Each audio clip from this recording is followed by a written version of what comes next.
Hello everybody and welcome to my channel. Thank you so much for passing by. Thank you so much for subscribing and thank you very much for watching my videos. You are greatly appreciated. We have all by now on the island of Jamaica have seen the news report that has went viral of a small 9-year-old girl who was brutally Graped and MURDERED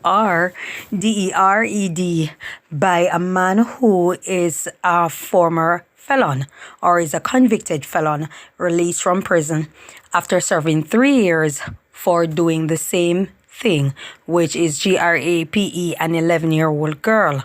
He served 3 years for doing that.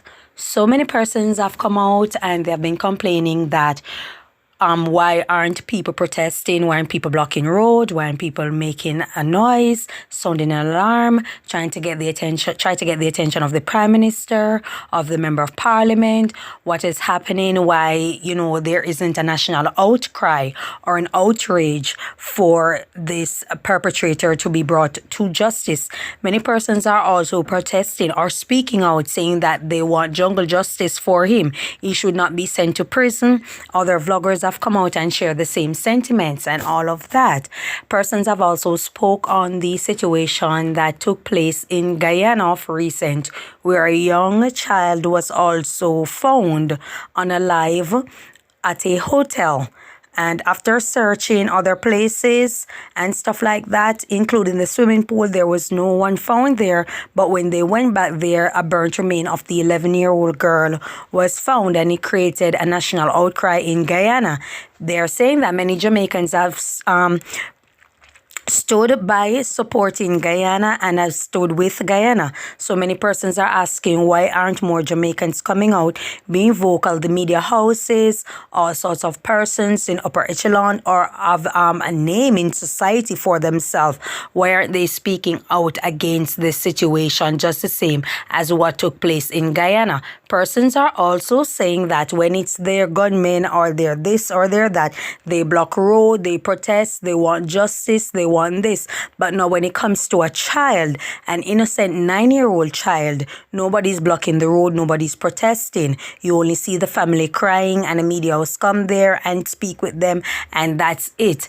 And they sound the alarm of wanting this person to be brought to the books, who is now on the run. So I'm looking into the situation, and I remember specifically speaking on my SA case that I had, and I said to you guys while vlogging that these judges love persons who commit these crime.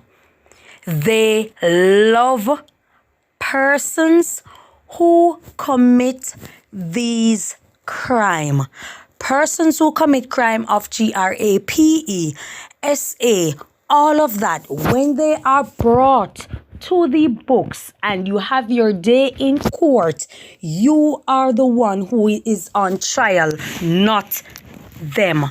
You are the one who is on trial, not them. You are the one who have to prove that the person actually committed the crime. You are the one, and you are going to be scrutinized like you are lying, like you committed the crime. Now, I know their defense attorney, whose job is to defend their client also and prove them to be not guilty. However, the person who represents you in court, who is called a prosecutor, does a very poor job. And so many cases like these, the perpetrators are usually given a not guilty verdict, or they get a mere sentence. And I spoke about this and you all thought it was a joke. Nobody even bothered to watch the video.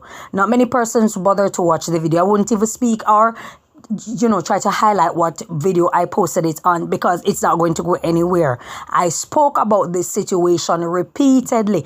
I had my case, and when I went there, I broke down many a times while in court because I was being treated. The matter was dealt with in a facetious manner. It was very disturbing. It was rather, dark, and there was no form of empathy, and I had to spoke out in court about it. You understand me? Because it was deeply affecting me. I had to go to see counseling. I did all of this. I went into depression because it was a very, very rugged and nasty moment for me, and I had to relive it over and over again. Imagine a 9-year-old sitting in court. Imagine a 10-year-old. Well, in this case, the child is no longer here, so she doesn't get her day either. She doesn't get any justice. You understand? She's not even here to be rehabilitated, to go to counseling. She's not even here to live on and be a better version of herself and become an outstanding citizen on the island of Jamaica. Her life was snuffed out. And with that being said, this is why many persons are professing jungle justice. I was told not to go to court. Persons say, okay, let's go for him. Let's go for him. They are going to go for him. And I said, I'm going to do things the right way, and I'm going to go to court. And this was the result of it. Person walked. They walk because judges love these people. In Jamaica, when it comes to, it's like in their head, a man cannot rape a woman. A man cannot essay a woman. That's how a lot of these judges think, especially women. Especially women judges. In their head, they don't want to hear anything. It's almost like this guy didn't do it. It's almost like he can't do it. There's some sort of empathy, especially, and I spoke about this, especially when them and the DA or the defense attorney are friends. If they and the defense attorney are great friends, they're most likely going to win a case. And this is how it is in Jamaica. So when you all glad and you're happy that your favorite gunman and your favorite this and your favorite that get off a case and beat, yes, remember that when you become a victim and you take the person to court, just remember that the same thing is going to play out. They are going to walk and they're going to laugh at you. This is what happens. Okay? So this guy served 3 years for SAing an 11-year-old child. 3 years. He served for SA an 11-year-old, and he's back on the street only to commit the same crime and the worse. This time, he committed murder. He unalive a child.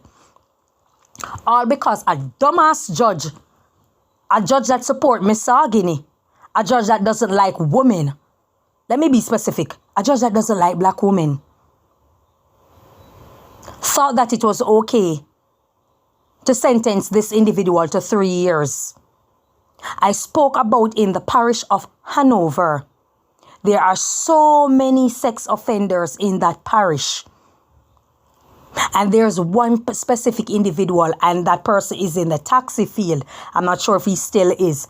And I was told that this guy has so many cases. Even a law enforcement officer spoke about it. And the Transport Authority, they keep giving him a pass. You understand me? And whenever it is that he goes to court, his family find the money and they give him bail. He is granted bail all the time. And a lot of time, these victims don't show up to court, or if they do, they send him away. He's back on the street. He's doing the same thing over and over again. This is taking place in the parish of Hanover as we speak. So I'm not making stuff up. I am not making stuff up. Oftentimes, women are the ones who just walk away and allow these people to time and allow them to get away with what they are doing. Oftentimes. So now you see what it's like. Now a 9-year-old girl life was taken by an individual. Now you feel it. So you know what others are going through. And when they have their day in court and have to sit and watch these individuals walk free by these judges, or they're given some small, minute sentences, the victim have to live with that. That 11-year-old girl who he was sentenced to 3 years for, she has that to live with. And here lies another one who he unalive, thanks to a judge who thought that it was great to give him only 3 years in prison for the offense of essaying a child. So when I tell you that Jamaica is one dangerous island, it is a very wicked and evil island. I kid you not. It is a wicked and evil island. It's like if I like this person, it's okay for them to get away also. But once it's someone that I don't like or someone unpopular, then they should be brought to the books. All individuals should be brought to the books once a crime like this has been committed, and they should get the lengthy sentence. They should get a lengthy sentence. But it's not like that. Unfortunately, there is some sort of mental leniency that these judges walk with, or I don't know if they're coached in giving these men light sentences for GRAPE, SA. They are given light sentences. There was a case of a pastor who was given some sort of suspended sentence because of inappropriately touching a 13-year-old. And and persons who are coming out and was speaking out and asking what exactly is it that the judge is doing. He was given a suspended sentence for this. And persons were looking at the judge sideways like, what the hell is happening here? This is the world that we live in, on the island wherein it's okay. It's okay to do these things to women. Because they're just going to get away. They can just get a lawyer who has a name and put them on the case to defend them. And they just walk. They just walk like it's nothing. My heart goes out to the family. My heart goes out to the family. And it's very unfortunate that it took something like this for people to wake up and see what is actually taking place on the island, that these persons are loved by judges. These persons are loved by judges. So the same way they have laws that were adjusted or amended for criminals caught with illegal gun, this, that, and the third, they need to have some laws that are amended or adjusted for persons who sit on the benches. A lot of them need to be removed. A lot of them are anti-women. They're anti-girls. And so when these persons are accused of certain crime, in their head, it was never committed. And they allow these attorneys to badger the victims in court. They allow the attorneys to drill the victims in court until they decide that they're not going to continue with it or they're going to leave it. And force you to have inaccuracies so that they can throw it out. It happens. These things happen. I've been a victim of it. These things happen. The victim is the one on trial, not the person who is accused. The victim is the one on trial. Like I said, I'm very sorry that this happened to the family. But this is a wake-up for Jamaica. This is a wake-up for Jamaica. This is a wake-up for lawmakers. This is a wake-up for you guys to see what you are doing. And this is a wake-up for Jamaicans to see what we have dealing with when it comes to the justice system. That's all I have to say. Thank you so much for your time. God bless you. Bye-bye.